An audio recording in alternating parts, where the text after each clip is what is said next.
Alright, hello everyone. Excited ako sa lecture natin today I will place this under supernatural psychology. Pag-uusapan natin the supernatural psychology of time. Paano ba yung tamang paraan sa pagtingin sa oras natin using the supernatural perspective. Kaya nga to under ng supernatural psychology. Bible verse natin for this lecture, teach us to number our days aright, that we may gain a heart of wisdom. That's coming from Psalms chapter 90 verse 12. Mamaya ikakabit natin yan dito sa issue ng supernatural psychology of time. Siyempre, ang una nating dapat gawin, i-define natin kung ano bang ibig sabihin ng time. Maraming definitions yan. Metaphysics, dinidefine yan. Sa philosophy, dinidefine yan. Pero ayoko nang pumutok yung mga utak nyo o dumugo yung mga ilong nyo, simplihan lang natin. Ang ibig sabihin lang nung time in this lecture is, these are the moments. Everybody say moments. Mga panahon that you are spending within the physical reality. 'Di ba? Meron tayong katawan, physical 'yan. Yung katawan natin kaya buhay 'yan, meron tayong spirito na nagbumubuhay diyan. Yung amount of moments, yung mga panahon that your spirit is within your body, those moments, ang tawag doon, time. Yun yung definition natin ng time in this lecture. Ipapa-experience ko sa inyo yung time by doing these exercises. Mag-count off kayo, countdown kayo, 5 hanggang 0. Ready? 5, 4, 3, 2, 1, 0. Anong ibig sabihin nun? Yung 5 seconds na lumipas, you were inside the time frame of 5 seconds. So, naka-experience ka nung time. Gaano katagal yung time na na-experience mo? 5 seconds and counting. Isa pang 5 seconds. Ready? 5, 4, 3, 2, and 1. Yung nakaraan na 5 seconds, you were in that particular frame of time. Idagdag mo yung unang exercise, 5 plus 5 equals 10, naka-experience ka ng 10 seconds of time. You were within that 10 seconds of time. Got that? Another example, exercise. Para ma-experience nyo yung time, kunin nyo yung cellphone nyo, punta kayo sa videos nyo, hanap ka ng video na nandun ka. Panoorin mo. That video na napapanood mo, that was a moment in time in your past that you existed. So, nakaka-experience ka nung time habang pinapanood mo yung video mo, habang tumatakbo ka, habang nagbabasketball ka, habang nilalaro mo yung pet dog mo. That was a moment of time. Naka-experience ka ng time in that video. Nagigets nyo? So, yan yung ibig sabihin natin nung time in this lecture. These are the moments that you are spending in this physical reality. Saan galing yung time? Siyempre, ang time abstract yan, non-physical yan. Huwag kang pupunta sa SM o sa Robinson o sa Ayala Malls tapos magtatanong ka, saan ba nakakabili ng time? Because time is abstract, non-physical, ang ultimate source niyan, siyempre, si God. The ultimate supernatural being who is the source of time. In the Bible, marami tayong mga examples dyan that God is the source of time. Genesis 1:1 pa lang, very first book of the Bible, very first verse. In the beginning, God created the heavens and the earth. Nasaan yung time dyan? The fact na nakakreate na siya ng heavens and earth. Meron ng planeta, meron ng stars, meron ng asteroids, meron ng puno, meron ng tubig, meron ng mga halaman, meron ng mga hayop. It assumes na meron ng time that God created. Let me be metaphysical here, no? Kasi sa metaphysics, ang mga bagay, physical things, mag-e-exist lang yan within time. Ang isang bagay, hindi yan mag-e-exist kung walang time. So, walang object, walang tabo, walang plato, walang tinidor outside time. Kailangan meron munang time before physical objects exist. Ang sabi ng Genesis 1:1, meron ng mga physical objects. So, ibig sabihin ng assumption yan, meron ng time na ginawa si Lord. And by the way, God is not within time, He is outside time. Kaya nga siya yung creator He is able to create time because He is outside time. Nagigets nyo? So kaya naging posible yung Genesis 1:1 because God created time and then the physical things of the world. Another good example, punta ka sa Job. Gustong-gusto ko rin to. Since his days are determined and the number of his months is with you, and since you have set limits that he cannot exceed. Since his days, Yung his dito, yung mga tao to. Yung mga araw daw natin, yan yung time. Ano raw yung time ng mga tao? I encircle the words, determined, with you, set limits. Sino nag-determine? Sino ang may hawak? Yung with you. Sino ang nag-set limit? God is the one who determined, sets the limit of our time. Last example, babalik ka na naman sa Genesis chapter 6 verse 3. Then the Lord said, sabi ko dito, Lord, kinapalan ko yan, the Lord, my spirit shall not be abide in man forever, for he is flesh, his days shall be. I want to highlight those words, shall be. Siya ang nagseset. Siya ang nagde-determine kung hanggang gaano katagal na oras lang yung ibibigay niya sa tao, shall be 120 years. Parang ikaw yung nag-set ng lakas ng apoy sa kalan. Tataasan mo ba? Imi-medium mo lang? Or low fire lang? Or papatayin mo yung apoy? Ganon din si Lord. Ganon yung control niya sa time. Because He created time, He determines hanggang kailan lang, gaano katagal lang yung oras ng mga tao dito sa mundo. God is the ultimate source of time. Kaya ang daming implications niyan. Implication number 1, don't say you will make time because we cannot make time. Nung pinanganak tayo sa mundo, meron na kaagad tayong oras na limited, nakaset na gaano lang tayo katagal sa mundo. So wag mo sabihin, I will make time to study, I will make time to walk my dog, I will make time to exercise. You don't make time. Rather, ang tamang term dyan is you give time. God has given you limited time na pinili mong to give to certain things here on earth. You give time to study. You give time to your girlfriend. You give time to walking your pet. Yon. That's the right term. We cannot really make time for ourselves. Huwag natin i-assume yung role ng Diyos. We cannot create time because time is just given to us. Another implication is, ito matindi to I hope you realize if God is the one who set the amount of time we will have in this world, time always decreases. Every move that you make, every breath that you take, kanta yun every minute that passes, every day, every month, every year, paikli ng paikli yung oras natin. We are closer and closer to our death. Kaya nga, this should change the way you see your birthday Every time ang isang tao nagse-celebrate ng birthday, in the supernatural perspective, anong ibig sabihin nung nag-birthday ka? You are 1 year closer to death. Medyo morbid pa, okay lang kasi yan naman talaga ang katotohanan. Let's talk about birthdays. Halimbawa, ito yung mga birthdays na pinagdaanan mo. Sabihin mong 30 years old ka. Ito yung God-given time. Remember, the principle. Nakaset na yan kung gaano kahaba yung oras mo. So according to this, itong taong to, imaginary lang to, no? Mamamatay siya, mauubusan siya ng oras after 32 years. Nag-celebrate siya ng 30 years old, tuwang-tuwa siya. And then what happens? Gugulong na naman yung time, pabawas ang babawas, pupunta siya sa 31st birthday niya. Let's pause here sa 31st birthday. Nag 30 years old ka na, gumulong ang oras, nag 31st ka, what happens? Yun. Umikli yung God-given time mo. You are closer to your death nung nag 31st birthday ka. From 31st to 32nd, ganun din. Lumipas ang mga araw after 31st birthday, nakarating ka sa 32nd birthday mo, ano nangyari nung nag 32nd birthday ka? You are 1 year, another year, closer to death. Nabawasan na naman yung God-given time mo until matapos mo yung 32 years old mo and then you come to the day na mauubusan ka ng oras.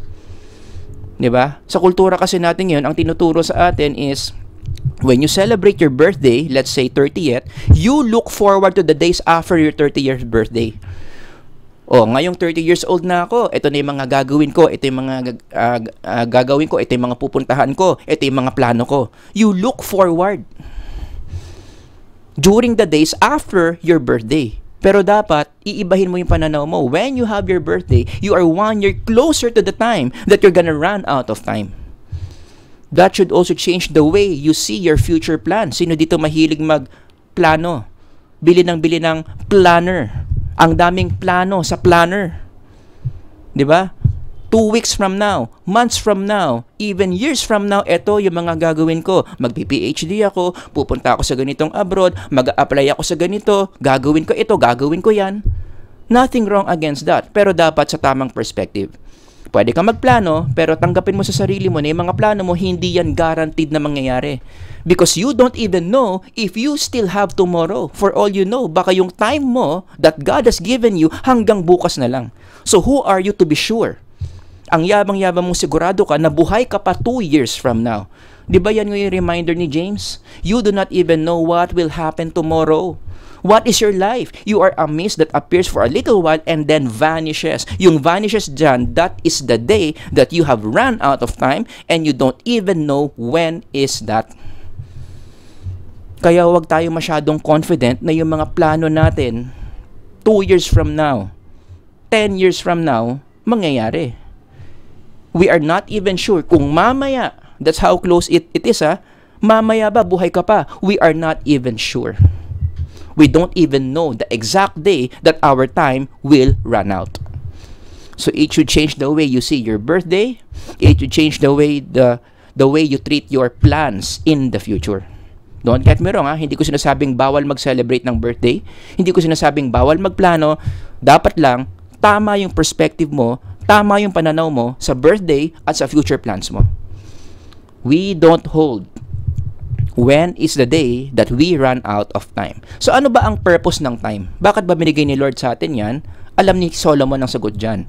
Sabi niya, when all has been heard and the conclusion of the matter is this, fear God and keep His commandments because this is the whole duty of man. This is the supernatural purpose of time. It is to know God and make Him known.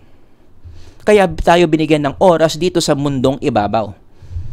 Diba? If I'm going to visualize that in a slide, ganyan ang itsura niyan. This is the God-centered life that we are meant to live. As you can see here, meron ditong tao. Ito yung oras na binigay ni Lord sa kanya. The majority of this time, almost 100% of his time, ginagamit niya for fearing God, obeying God's commandments, making God known to other people. That's the God-centered life. I-connect natin sa psychology. This is the ultimate positive psychology. Shout out dyan sa mga estudyante ko sa positive psych. Diba yan yung pinag-aaralan dyan? How to be happier, how to achieve well-being, how to live life to the fullest. Ito ang sagot. You live your life to the fullest. You live your life in the ideal level when you spend majority of your time serving God, knowing God, and making God known. Because in the first place, yan ang purpose why we are given time in this physical world. So sana natuuhan kayo, no? Ask yourself, how many % of your time is spent for God's purposes? Tignan nyo na lang yung waking hours nyo, yung 8 hours. Ilang porsyento ng 8 hours mo may kinalaman kay Lord? Ang cut-off ko dyan dapat more than 50%. You are doing something for God's kingdom. Kung ang sagot nyo hindi, then that means you are underutilizing your time. Nagigets nyo? Sana mai-adjust nyo yan. That you spend more time doing the purposes of God. Now, balik tayo dito sa visual, dito sa diagram na to, merong papasok na supernatural being who is the devil. Alam ng devil that this is the ideal way to live life. Eh syempre, ang devil, ayaw niya sa mga tao because we are created in the image of God, galit na galit siya sa atin. Ang gagawin niya, i-cross out niya yan. Gagawa siya ng mga paraan so that human beings will not spend so much time with God. So everyday yan yung tinatanong niya, how can I make people not spend time on godly things? So anong gagawin niya? Magpapakalat siya ng mga kasinungalingan where he's gonna encourage people to use time in the wrong way. Kasi kapag mali yung pagkakagamit natin sa oras, we become destroyed as spiritual beings. And there are 2 strategies I want to share here that the devil uses para mangyari to. Masira ang tao via using our time the wrong way. Una, illusion. Gumagawa siya ng illusion that we have time surplus. Number 2, gumagamit siya ng distraction. Unahin natin yung illusion. Paano ba nangyayari yung time surplus? Imagine this is a person na wala pa siyang salvation. Hindi pa niya kilala si Lord. Hindi pa niya alam yung spiritual need niya for Jesus. Okay? Now, the devil enters the picture, magpapakalat siya ng kasinungalingan, he will convince this person na marami pa siyang oras. Ifo-force niya yung taong to look forward to something that he does not yet know whether it exists. Eh sa katotohanan nga, in this visual, no, malapit na yung oras nyo. As you can see here, death, the day that he's gonna run out of time. Ito na lang yung oras niya. But the devil will lie. That's what he does. Gagamit siya ng kasinungalingan para paniwalain to na marami ka pang oras. Tapos yung mga linyahan niya, ganyan, no? Bata ka pa, enjoy life. Sounds familiar? Popular culture yan. Sabihin sa'yo ng popular culture, yung age may kinalaman sa death. Pag bata ka pa, marami pang oras. Pag matanda ka na, konti na lang oras, mali yan. Walang kinalaman ang death sa age mo. Kasi ang bata, pwedeng hanggang bukas na lang ang buhay. Ang isang matanda na 80 years old, pwedeng may 20 years pa. It really depends on how much time God has given us. Amen? And this is what the devil does here. Lolokohin niya tong taong to na marami pa siyang oras. Pero anong katotohanan? The truth is, konti na lang yung oras niya. Bata ka pa, enjoy life. Huwag mong madaliin yung mga bagay-bagay. Take things at your own pace. You have bright future ahead. Mag-enjoy ka lang. Marami ka pang energy, so on and so forth. Until the day comes, boom! Naubusan siya ng oras. Hindi siya nagre-respond sa gospel kasi feeling niya marami pa siyang oras. What happens? This person dies without Jesus and the devil is victorious. Yan yung gusto niya. Yan yung goal niya. To get souls without Christ. Another strategy is distraction. Paano niya gagawin yung distraction? Gagamit siya ng social media, for example, para yung mga tao, hilahin niya ng hilahin yung attention nila. So yung social media ang tagahila ng attention ng mga tao on earthly things. Di ba? Ang isipin mo yung pera mo. Ang isipin mo yung bibilin mo sa Lazada at sa Shopee. Yung isipin mo yung next travel mo. Ang isipin mo yung mga chismis dito, chismis doon sa mga artista. Yan ang mga isipin mo. All about the worldly things. Huwag mong isipin yung mga bagay about the spiritual world. Yun nga yung inuutos ng Bible, di ba? We should fix our eyes on what is unseen, not on what is seen. We should be fixing our eyes on the things above, not on the things below. Yun nga yung pangontra ng devil. Dito ka mag-focus sa mga bagay tungkol sa kamunduhan. Kaya nga in the supernatural perspective, this is not good news. Maraming natutuwa dito that the Philippines is the social media capital of the world. In the worldly perspective, positive yan. Kasi maganda yan sa commerce, sa e-commerce, maraming business papasok, sikat na naman ang mga Pilipino sa mundo. Pero in the supernatural realm, this is spiritually dangerous. Because that means many people in the Philippines are distracted about worldly things. Diba? Tignan nyo lang yung mga number of hours dito. Ang isang Pilipino raw in one day, in average, 3 hours and 57 minutes social media thinking about worldly things. Pero ito, old data pa nga yan eh. If I'm not mistaken, parang 2018 pa to. Yung mas recent na data, mas matindi pa. Ganyan karami ng oras ang mga Pilipino in spending time in social media, being distracted about worldly things. Bili dito, bili niyan, travel dito, travel doon. Chismis ng mga artista dito, chismis doon. We no longer think about the more important things in life which are spiritual in nature. Yan ang distraction. So balik tayo sa diagram natin kanina, there is this person na wala pang Jesus sa buhay. Pero iniisip-isip na rin niya, no? So meron na siyang iniisip dito ng mga spiritual things, but the devil will double his effort. No. Dito ka tumingin. Kakornihan ito. Huwag mong isipin yan. This does not even exist. Hindi totoo yung resurrection ni Christ. Wala naman talagang God. Dito ka lang. Enjoy ka lang dito sa mundo. You see the distraction, right? So, ano mangyayari? Yung time niya, konti na lang. Malapit na siya mag-approach sa death. The day that you're gonna run out of time, you are so distracted about these things, ano mangyayari? Yan. God can wait. There's no God. Enjoy life. Yun. Yan yung nangyayari. Umiikli yung oras niya. Pumupunta siya papuntang death. Paikli ng paikli yung oras. Hindi siya nagre-respond sa gospel. Ayaw niya ng mga spiritual things until it comes to the day. Boom! Inabutan siya ng expiration date dito. The day he runs out of time while being distracted of the things of the world. Hindi siya nag-respond sa call of the gospel. This person dies without Jesus. The devil becomes victorious over this person. That's why I hope, no, given this illustration, seryosohin natin yung consequence ng distraction. The more human beings are so distracted about the wrong things of the world, material things, chismis dito, chismis doon, loving the world, what happens? Spiritually, we become destroyed.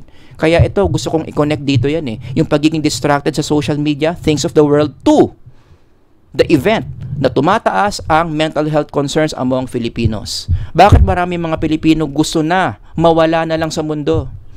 They are trying, they are thinking about ending their own lives. Ayan, no? Ito yung mga numbers. That could be the supernatural reason. Because we are so distracted. People are so distracted about the physical world. And we are not meant to be fed by the physical world because we are spiritual beings in the first place.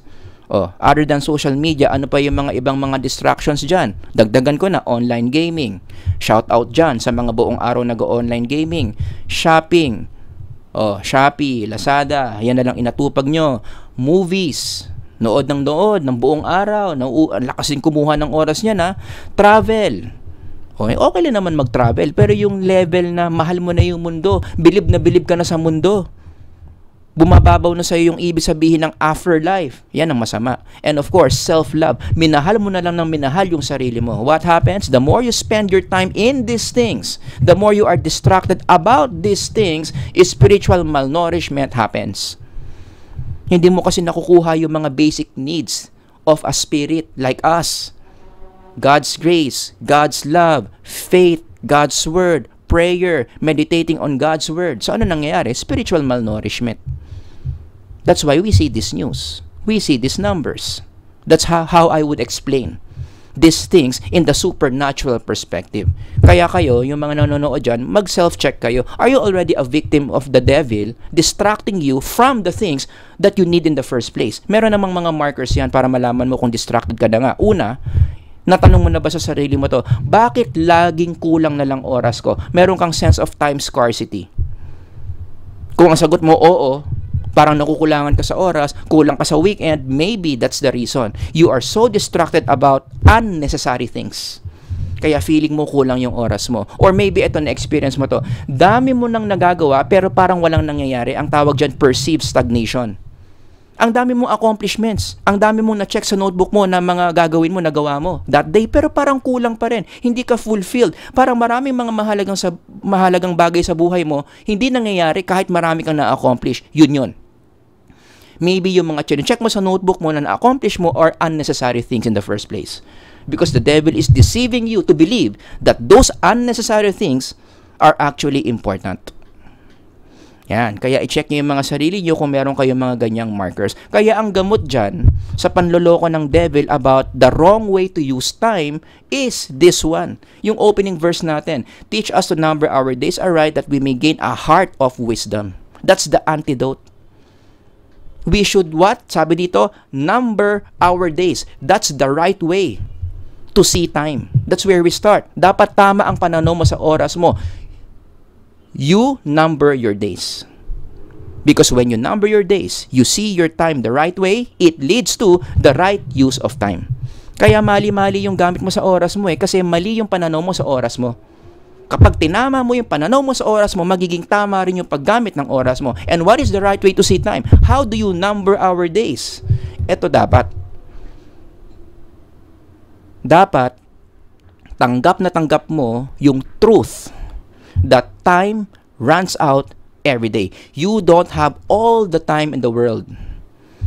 Every breath that you take, every move that you make, every day that passes by, every month, every year, you are closer and closer to the day that you're gonna run out of time. Yan ang tamang pananaw sa pagtingin sa oras. That's what it means to number your days. Diba? Kasi pag ganun yung pananaw mo sa oras mo, pakonti na pakonti, magiging conservative ka in the way you use your time. Nababawasan na nga yung oras ko, konti na nga lang yung araw ko sa mundong ibabaw, gamitin ko na ng tama. And what is the right way to use time? Habang bumababa yung time mo, Bible study, prayer, answering God's call. Ano yung mga pinapagawa niya sa'yo? Nasaan yung mission field mo? You develop your God-given gifts. You share the gospel to other people. You help others. All about God as your time winds down. Ganyan dapat. Pero hindi ka nga magkakaroon ng motivation to do these things if you don't see time this way. You are not numbering your days because you are believing the lie, naniniwala ka sa kasinungalingan na marami ka pa ang oras. Bata ka pa, that's a lie. Does that make sense? So as we close, meron akong dalawang applications ngayon, no? Dalawa para sa sarili, dalawa para sa ibang tao. Una, we always start here. You should accept the spiritual reality that your time can run out anytime. Sa simpleng Tagalog, sa kahit na anong oras, pwede kang mamatay. Pwede kang kunin ni Lord. Huwag mong antayin yung mga markers na malapit ka nang mamatay. Minsan walang marker. Wala ka namang cancer, healthy ka naman, wala namang danger sa environment mo. Oh. Pero, the moment dumating yung oras that God has determined you na yung life mo will end here on earth, that's it. And that can happen anytime. Sabihin nyo, morbid naman ng teaching na to, pero may positive effect to eh. Kapag ganyan kasi yung pananaw mo sa oras mo, anytime you can go. Anytime anytime your time can run out. Pwede ka mamatay. Anytime, you will always do your best. Yan yung psychological effect niyan. Di ba? Kaya sa mga sports, no, very popular yung ganyang saying, I play my game as if it's my last. Di ba? Kapag alam mo na last game mo na yan, after this, I will no longer have time to play this game, I'm gonna do my best today in this game. I-translate mo sa buhay, ganyan din. Imagine mo, this is your last day on earth. Wala ka ng bukas at biblical yan. You're not sure if you still have tomorrow. Ano mangyayari sa araw mo ngayon? Gagawin mo yung best mo. Uunahin mo yung mga mas importante, yung mga pinaka-importante sa buhay. More of God, less of the world. Yun yung psychological advantage nung number 1. Anytime you can go. Any moment, our time can run out without warning. Number 2, don't waste your time. Ito yung mas obvious. Alam mo nang konti na lang yung oras mo, habang humihinga ka, paikli ng paikli yung oras mo, huwag mo nang sayangin sa mga bagay na walang kakwenta-kwenta. At ano ang definition ko ng walang kakwenta-kwentang bagay? Nakalagay dyan, activities not related to God's work or God's calling in your life. Shout out dyan sa online gaming. Ang lakas humigop ng oras niyan. Diba? O isama ko na rin yung panonood ng movies, yung mga nagmamarathon na talagang grabe buong araw nanood. Imaginein mo, buong araw mo. Binigay mo lang sa panonood ng mga movies na hindi naman nangyari sa totoong buhay in the first place at walang kinalaman sa kingdom of God. Imaginein mo yun, ganyan yung picture, nag-online gaming ka, hindi mo alam, konti na lang pala yung oras mo. So namatay kang nag-online gaming, namatay kang nanonood ka ng K-drama. Parang, for me, parang hindi maganda tignan. Mas maganda sana kung yung remaining hours mo before your death, you are doing something about God's kingdom. Namatay ka in the line of duty of being a Christian. O, di ba ang ganda nun? So, do this instead. Yung sinasabi ni Solomon. Majority of your time must be spent. Saan mo ginagamit? Towards God's work. Gawin mo nang gawin yung mga bagay na may kinalaman kay Lord. Such as the following again. Balikan natin yan. Bible study, prayer, answering God's call, so on and so forth. Punta tayo sa application number 3. Ito, social na to. Kung ayaw mong sayangin yung oras mo, wag mo rin sayangin yung oras ng ibang tao. 'Di ba? Minsan kasi, tayo pa yung nagtutulak sa mga tao na magsayang ng oras. Sinama mo pa sa pagsasayang mo ng oras. Sinama mo pa sa pag-online gaming mo. Sinama mo pa sa pagbibisyo mo, yung taong konti na nga lang yung oras sa mundo. And worse, minsan, nagagawa rin ng tao to, ikaw pa yung nag-push away sa kanila from God. Ikaw pa nagturo ng kasalanan sa kanila. Tinuruan mo pa kung paano lokohin yung asawa niya. Tinuruan mo pa na huwag magbasa ng Bible. Tinuruan mo pa ng atheism. Tinuro mo pa sa mga estudyante mo na walang Diyos. Oh my goodness. Isipin mo, gawin mo yan. Nagyaya ka pa magsayang ng oras. Hinila mo pa yung tao away from God instead of closer to God. Oh, tingnan mo, ito yung mangyayari. Yung taong yun, na sinama mo pa, 5 hours na lang pala sa mundo. Tapos niyaya mo pa mag-online gaming. Eh, yung online gaming mo, nagtagal ng 4 na oras. So, 1 oras na lang yung meron siya towards death. Eh, sana kung yung 4 na oras na ninakaw mo, o kinuha mo sa kanya sa pag-online gaming, in-spend mo na lang sa kanya where he will become closer to God. Ayan, nag-Bible study lang sana kayo sa last 5 hours ng buhay niya, mas nakabuti pa sa kanya. Mas naging maganda pa yung eternity niya. Wala ang ginawa mo, niyaya mo pa dito. 'Di ba? Imbis na makakilala kay Lord, nilubog mo pa sa kamunduhan. 'Di ba? Kaya dapat let's take this seriously. Don't waste other people's time. Kasi just like us, limited lang din yung time nila. So ano na lang gawin natin? Huwag nating i-waste yung time nila. Turuan natin sila to make good use of their time by doing these things. Ikaw sana yung mag-influence sa kanila to do this. Hindi yung tayo pa yung naging contributor kung bakit nila sinayang yung mga oras nila. And last one, number 4, don't take people for granted. Knowing the fact that people around us, lahat na nakapaligid sa atin, limited lang yung time. Huwag nating paniwalaan yung kasinungalingan na yan. Nandyan lang lagi sila. They can wait, especially in sharing God's word, no? Huwag na nating tsaka na lang i-sharean yan kasi hindi pa siya ready. We don't know that. Kung next week, next month, makikita mo pa ba yung taong yan? And that includes the people that we love. Your dad, your mom, even your pets, di ba? Yung mga kaibigan mo, yung mga kapitbahay mo. You wouldn't know. When will they go? Di ba? Kapag ganyan yung pananaw mo sa mga tao sa paligid mo, you will not take them for granted. Lagi mo silang iti-treat special. Bakit? Because you don't know that maybe this might be the last time that you meet them. 'Di ba? Kapag ganyan yung mindset mo, baka ito na yung last time na makita ko sila, magiging nice ka sa kanila eh. Mas magiging forgiving ka eh. Mas magiging enriching ka. Pagpipray mo sila, tatratuhin mo sila ng tama, kasi gusto mo, bago sila mawala, natrato mo sila ng tama. Kasi nga, ganyan yung pananaw mo in seeing time. Anytime, just like you, they can also go. So habang nandito ka pa sa kasama ko, I'm gonna treat you the best that I can. Just like what the Bible says. Alright? So yun lang yung maikli nating lecture on the supernatural psychology of time. Alam ko naman, marami na naman nakataas ang kilay, which is fine. Because I am talking about supernatural perspective. Marami mga tao hindi naniniwala dito, no? But pag-isipan nyo lang, does it make sense? Ilagay nyo lang sa comment section. Sir Howard here. Until the next lecture, God bless everyone. Bye-bye.